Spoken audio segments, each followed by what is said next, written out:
আমরা বর্তমান স্বাস্থ্য ব্যবস্থাকে নতুনভাবে সাজাতে চাই।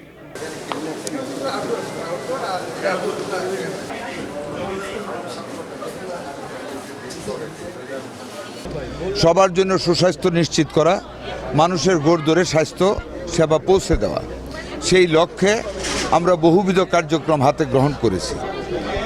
পূর্বতন 17টা বছর ফ্যাসিস্ট সরকারের আমলে না কিনেছে ভ্যাকসিন, না কিনেছে ওষুধ, টোটাল লুটপাট করেছে।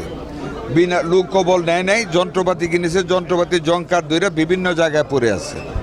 18 কোটি টাকার ক্যান্সার রেডিওথেরাপির মেশিন খুলনা এবং ফরিদপুরে পড়ে আছে, এক একটা 18 কোটি টাকা দাম, হয় এখনও দাম 11 কোটি টাকা, এত টাকা চুরি করেছে।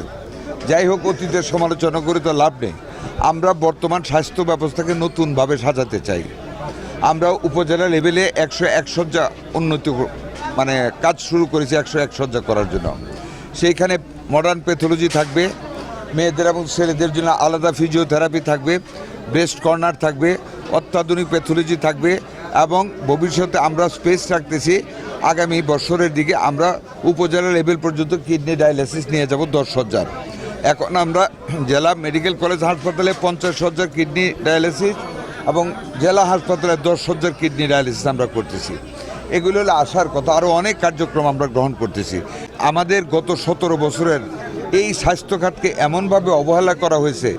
আমরা তো মাত্র দায়িত্ব নিলাম 5.5 মাস হয়েছে, তবু আমরা চেষ্টা করতেছি ডাক্তারদের নিয়মানুবর্তিতা বৃদ্ধি করার জন্য, দুর্নীতি বন্ধ করার জন্য। এই যে আপনাদের এখানে আসলাম, আপনারা বলেছেন, ওনারা স্লোগান দিয়েছেন, আমি তো নিজ চোখেই দেখে গেলাম, অনেক অব্যবস্থাপনা এখানে আছে, অনেক অ্যাবসেন্ট আছে, অনেক দেরিতে আসা আছে।